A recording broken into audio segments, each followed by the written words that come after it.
And this is Ken Kraetzer for Sons of the American Legion Radio and our coverage of Iona Basketball. And what a win last night.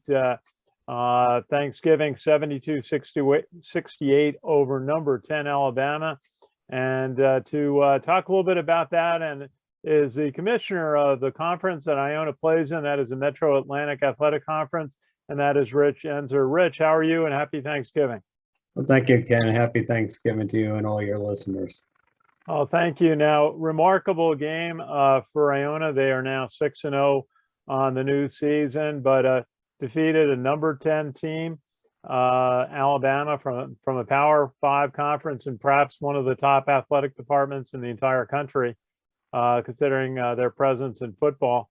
What was your thought watching that game and how Iona really played so well the last 10 minutes of the game? Well, I've been impressed with Iona all season, but I've been particularly impressed with their defensive intensity because Iona's had a lot of good teams in the last decade, but they weren't always known for their defensive intensity. And I thought that was a major difference in the game last night. They kept the pressure on Alabama. They kept the score close. And then when they had the opportunity, they took advantage of it. And I thought they did a grand job of it. And you never felt like Alabama got into any real rhythm, and Iona was able to take advantage of it when the opportunity presented itself in the last 2 minutes. So great job of coaching by Rick Pitino, and this is the fourth school he's had a top 10 win against as a coach. So it's kudos to him and the job he's done.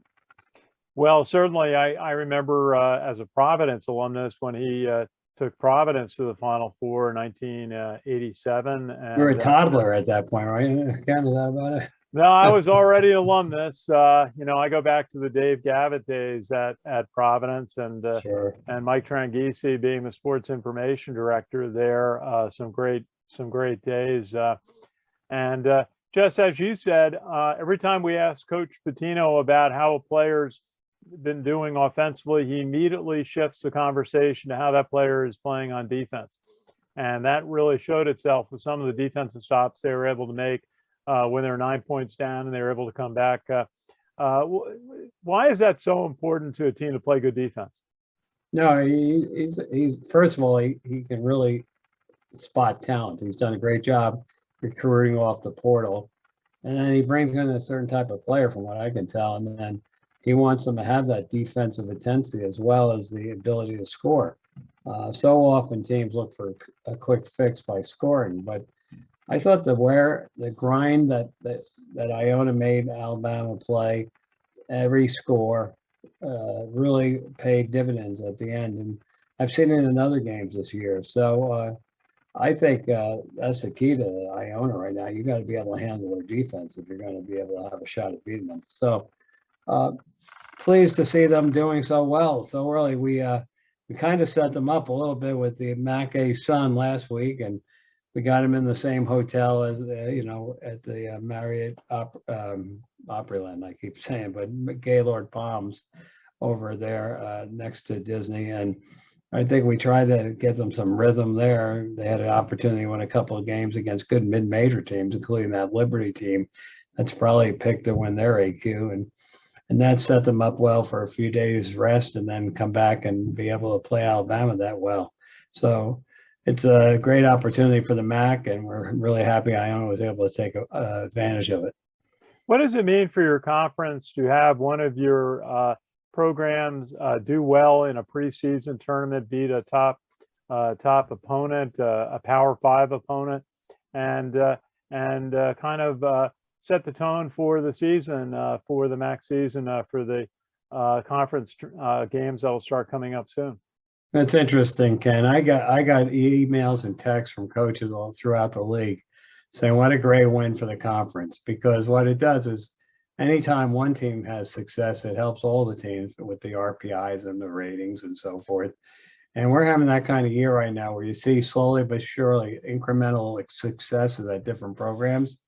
The difference with the Iona program is Rick has been able to do away with the bye games. He's no longer participating in guarantee games. So he's selecting his opponents in a manner that allows him to build whatever schedule he wants and then take advantage of it with the team he has. I think that's been one of the challenges in the last decade within the MAC, is that so many of our schools have become reliant on those guarantee games. And what happens is then the coaches who that do that for their own personal reasons, sometimes to benefit their coaching staffs or program enhancements, they then don't want to play in something like the ESPN Invitational that we had last night. So they shy away from that because they've already had a couple of major losses as part of those guarantee games. On teams that are willing to step up on a neutral court and take on some of these teams have a great opportunity. But so often they passed on it. But Iona stepped up and said, yes, we're in. And they also stepped up with the MAAC A Sun. And that's why they've been able to take advantage of the scheduling in the way they have. And kudos to them and Mac Lovosky and Rick Pitino and his staff for doing all that. Good. Then he also mentioned that they were able to take a late August trip to Greece, play 4 or 5 games there, and start to bond as a team, and also start to really get an extra couple of weeks of practice. And tell us a little bit about, I know the schools are only able to do that periodically, but the benefit, I just think it was a great learning opportunity for the players to see some of the history in Greece. Well, I think, yeah, the foreign trips in the summer are great. The last couple of years with COVID, most teams have not been able to take advantage of that. But I think you'll see it coming back this summer. I know one school mentioned, I think Manhattan mentioned to me they're going to Italy next year. So we'll see if that all comes back. I know, I think that's a great training tool opportunity for the team. And as you said, a bonding opportunity, especially when we have a lot of new players coming in. So no, those are great trips. And the MAC is really involved in trying to develop international events for our teams to participate in. They've been on hiatus as well because of COVID, but we're looking to come back next year, and we're in the final stages of getting an event in Dublin, and we're working on one in London as well for next year. So hopefully we'll have some news. I'm traveling over there in a week and a half to see if we can finalize some of these deals. And if we can, and I get the support of the MAC board of directors, the MAC council of presidents, we may be able to announce something early in the new year. So yeah, because it's both great for the travel and the experience of these kids having visiting foreign countries. And in many cases, they can't do like other students on their junior year abroad because of their commitments to the game. So they can't do that. So we try to get these events going. So we'd like to see that happen again. And it also gets us an opportunity to play some decent opponents over there. Well, that's great. You've been able to set up the tournaments in Northern Ireland in recent years. What a great opportunity that is. Look forward to that. Also, you know, your relationship with Disney, you have a number of championship events down there.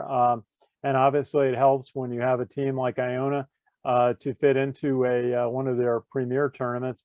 Tell us about how the benefits of having this long-standing relationship with Disney down in Orlando.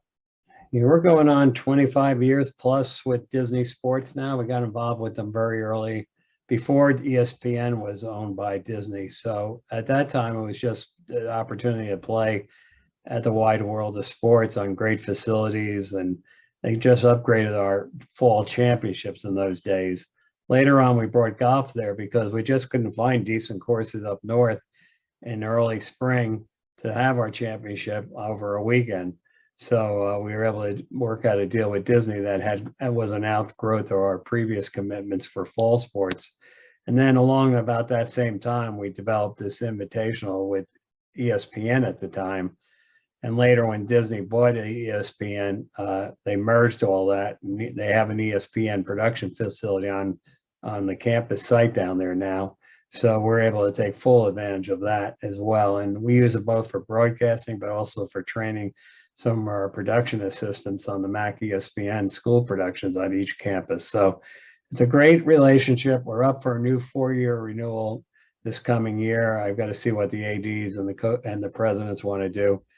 Some of our fall sports aren't as enamored as it once were with going there because their athletes typically play down there in AAU seasons and so forth. So it's not that special anymore. So that's why we pulled soccer out of there last go around, and volleyball is making those same kind of murmurings. So we may see if we just do an annual basketball event there. So we're working on those details as we speak right now. Absolutely. Now, another area that you've had a tremendous contribution to the state of New York is really bringing some of the NCAA women's and men's basketball championships to areas like Albany and Buffalo, and also the NCAA ice hockey championships. And I know a couple of those events were canceled or postponed due to COVID, but that's had a huge impact. And I know you got a couple more coming up the near future. Yeah, we have the men's first and second rounds this year in Buffalo, and tickets are on sale right now. They're doing pretty quickly, as you would imagine.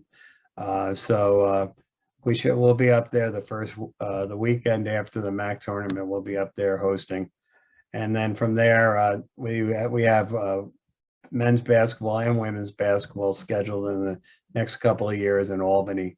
So yeah, we've made a firm commitment with the NCAA a long time ago to host events, and they know we follow their very thick rule book on how to run events, and we put the time and effort into doing it right.